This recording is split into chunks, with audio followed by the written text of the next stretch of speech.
अस्सलाम वालेकुम दोस्तों, उम्मीद है आप सब ठीक ठाक होंगे। दोस्तों आज हम बात करेंगे डिग्रीज़ की एग्जीक्यूशन के हवाले से और ख़ुसूसन आज स्पेसिफ़िकली मैं डिग्रीज़ की एग्जीक्यूशन के हवाले से काफ़ी सारी वीडियोस बनाने का इरादा रखता हूँ, क्योंकि डिफरेंट डिग्रीज़ की एग्जीक्यूशन डिफरेंट मोड से होती है। तो हम उस पे सब पे बात करेंगे।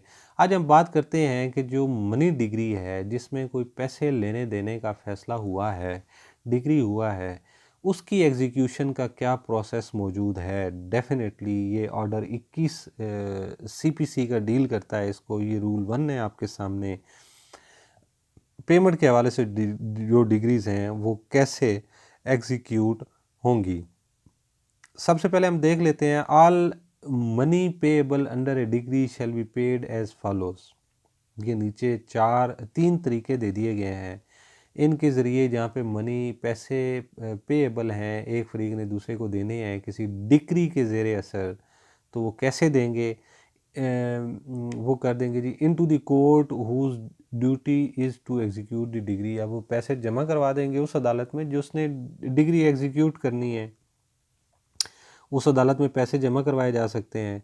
आउट ऑफ द कोर्ट अगर वो करना चाहें तो डिक्री होल्डर को वो थ्रू बैंक या पोस्टल मनी मनी ऑर्डर या किसी भी ऐसे मोड से उसको हैंड ओवर कर सकते हैं जिसकी एविडेंस इन राइटिंग और डिक्री होल्डर के साइन मौजूद हैं वो या उसके एजेंट के, तो उसके थ्रू की जा सकती है। या तो पोस्टल मनी ऑर्डर होगा या उसके बाद बैंक है। अब तीसरी सूरत में अगर ये दोनों नहीं है और एक पार्टी जो है वो डिक्री होल्डर को पैसे पे कर रही है, तो फिर वो एक तहरीर लिखेंगे, उस पर विटनेसेस होंगे और उस पर साइन होंगे जो पैसे रिसीव कर रहा है। ये वीक तरीका है, लोग इससे भी मुकर जाते हैं। फिर कहाँ आप स्टैम्प पेपर एस्टेब्लिश करते फिरोगे। तो अगर किसी ने कोई पैसे शैसे सेटलमेंट देनी है तो बेस्ट तरीका तो ये है कि कोर्ट में जमा करवा दो। दूसरी सूरत ये है कि उसके बैंक अकाउंट में वो पैसे जमा करवा दें और जाके कोर्ट को उस बारे में बता दें कि जी हमने वो पैसे पे कर दिए हैं। Where the payment is made under class A sub rule 1 notice of such payment shall be given to the decree holder. यहाँ पे भी ये पैसे पे हो गए हैं, उसके बाद जो डिग्री होल्डर है जिसके हक में डिग्री हुई है उसको नोटिस ज़रूर दिया जाएगा कि जी ये पैसे पे हो गए हैं। Where any money payable under a decree of any kind is paid out of court or the decree is otherwise adjusted in whole or in part to the satisfaction of the degree holder, the degree holder shall clarify such payment or adjustment to the court whose duty is to execute the decree and the court shall record the same accordingly।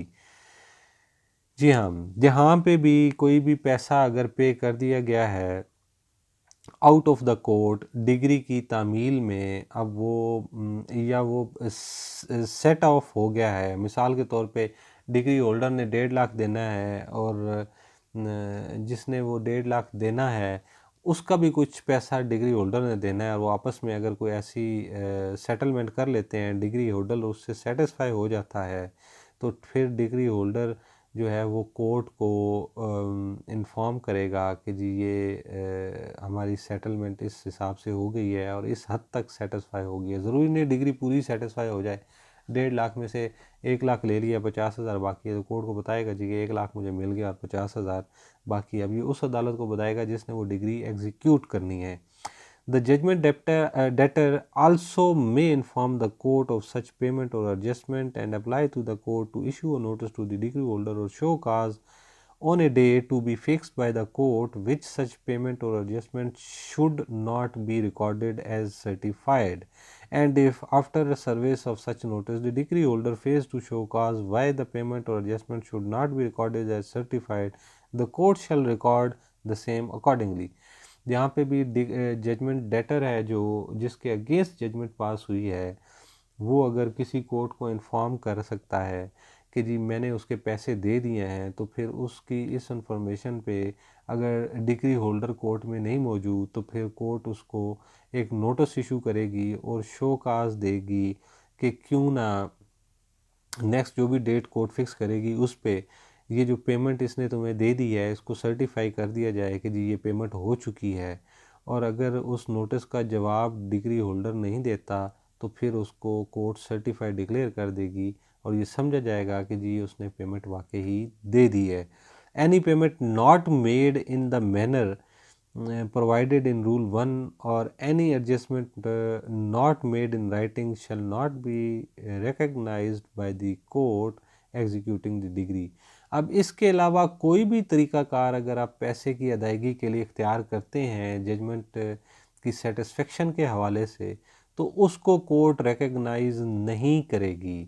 अब आप ये देख लीजिए कि जहाँ भी ऐसा कोई सीन होता है तो अक्सर लोग क्या करते हैं, आउट ऑफ द कोर्ट पैसे लेने देने का काम तो कर लेते हैं, लेकिन कोर्ट की प्रोसीडिंग्स में वो चीज़ आ नहीं पाती। और क्या हो कि अगर आप पैसे दे भी दें और वो बंदा जिसको आपने दिए हैं आपके पास कोई सबूत नहीं है और वो कोर्ट के सामने मुकर जाए कि जी इसने मुझे कोई पैसे नहीं दिए, तो बेहतर तरीका ये है कि आपने अगर देने ही हैं तो थ्रू कोर्ट दे दें।